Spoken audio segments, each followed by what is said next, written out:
Derrick Sarfo Kantanka, known widely as Amerado Burner, is a Ghanaian rapper and singer who hails from the eastern city of Kumasi, rapping and singing predominantly in the Twi dialect of the Akan language.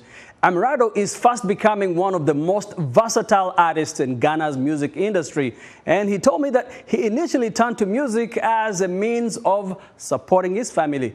Let's check out our conversation. So let's go back a little bit to your beginnings, your roots, your inspiration. How did you start into music? What inspired you? Talk to us about how your growing up in Kumasi influenced your musical style. Personally, I never thought I could become a musician. I used to love football a lot. 14 years. When I was 14 years, I lost my father.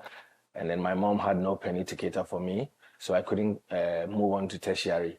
That was when I started working in a hospital. Then I discovered that I could rap through two people called AZ and Kwaku, who discovered me on a radio freestyle section when I had one at KFM.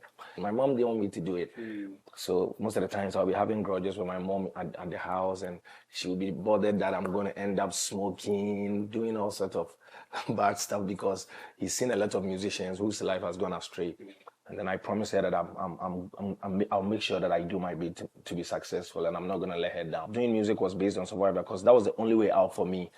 So I started off with going on radio freestyles in Accra too, and I started battling people, losing some, winning some, and then I came out with the X&7, my weekly freestyles that shot me to fame, and then here I am. I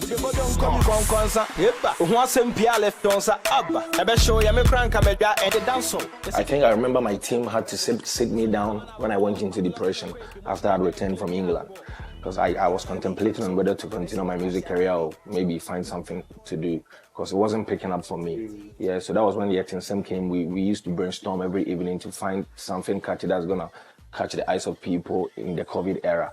And so we dropped the intro of the X&7, my biggest fan. And she said she's waiting for the day that I'm going to buy her a car. It's happening soon, for sure. With my music money, so I'm looking forward to that.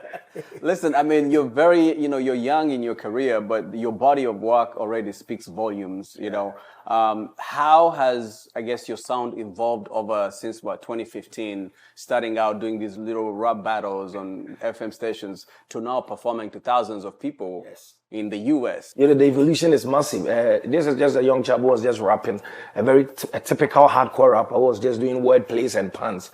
And now I had to rediscover myself and tell myself that, this is business. Aside the intrinsic motivation, you have to make sure that if someone is investing in you, the person has to make profit. So you need to do the right things. So sometimes most of the songs that I drop are not songs that I actually want to, if I am to put myself in the hardcore kind of rapper situation. So I have family, I have a team, I have people around me that needs to get better as I get better. So I told myself to sit down, learn ways where you are going to tap into other markets, you get it. So I know that now I've started singing. That's part of the evolution.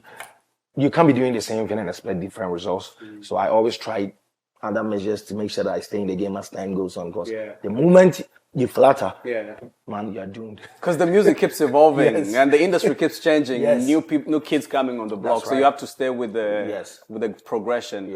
What are you working on right now? When are you dropping an album? Okay, I'm working on my second studio album. It's not finalized yet, but I have a new song out called Day Trash, a broken heart song. And then I have a couple of songs out. I brought Kwaku Ananse, Teen Tone Time. So I'm working on my second studio album, and I'm looking forward to dropping it pretty soon. Cheers to the love ones now, Mujaya.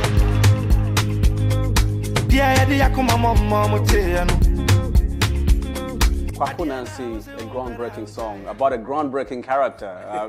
African mythology, African folklore draws from those, that character that in many ways, I guess, inspired, modern day superheroes. That's a big song for you. But what's the story behind that? Why did you choose that title? And what are you singing about in that song? All right, I was singing about my story, myself, my growth.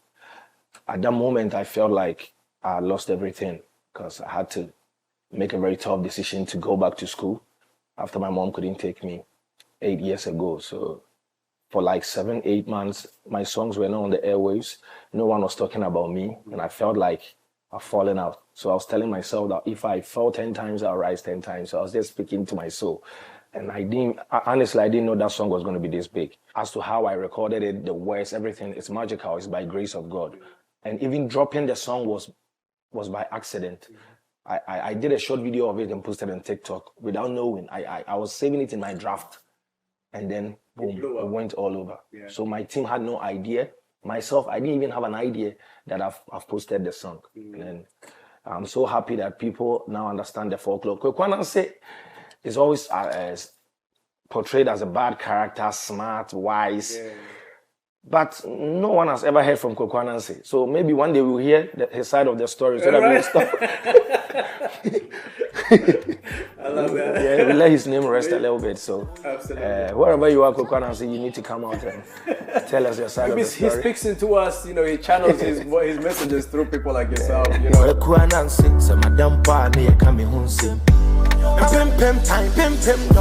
You know, honestly, when I hear you sing on a song, I can tell that you're the same guy who's rapping. You get it.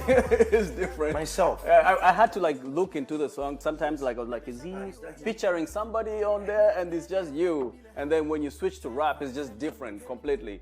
Those like there's a duality to your persona when when you're performing. The Ghanaian music industry. We were talking earlier about how when we talk about Afro beats, we only hear about Nigeria. Why is Ghanaian music industry or Ghanaian music not translating on the same level as music from Nigeria? Sure. I think with time we get better. First of all, I'll say, we can't even compare ourselves to them when it comes to population. Gone are the days where there was no chance that I would even get a chance to, or any Ghanaian artist would get a chance to perform outside Ghana in these summer times. You get it? But if you see the likes of Stonebwoy, Shatawale, Sarkodie, Black Sheriff, Jackie, Asaka Boys, Kwesiata, Efia. You see, these guys are now doing what most of our OGs couldn't do because of they have the right networks now. So I think with time we get better. And we don't need to compare ourselves with the Nigerians too much, because I think we're also doing well. Compare Ghanaian music to Benin or maybe Congo or whatever. We are doing so well. We should applaud Nigerians for being the pace setters or having that huge market here now. We can only tap in. We can seek some knowledge from them.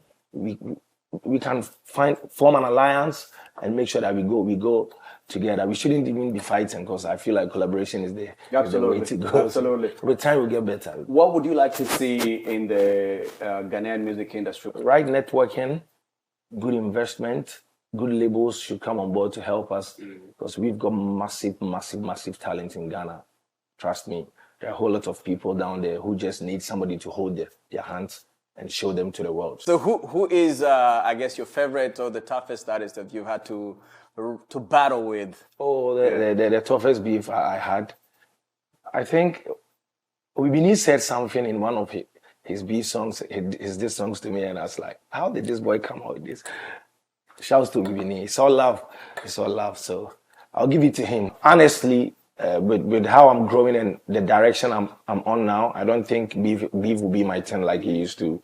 And way back, I wasn't even the one who was always chasing beef. People were coming after me, but then whenever I tap in, then people might feel like I'm the one causing trouble. But I have a new set of audience, grown-ups, people who are ready to listen to good lyrics. I don't think I have to focus on beefs. I have to make sure that I keep up with the momentum and make sure that I don't fall off. So beefs is out for now. Anyways, about the why not?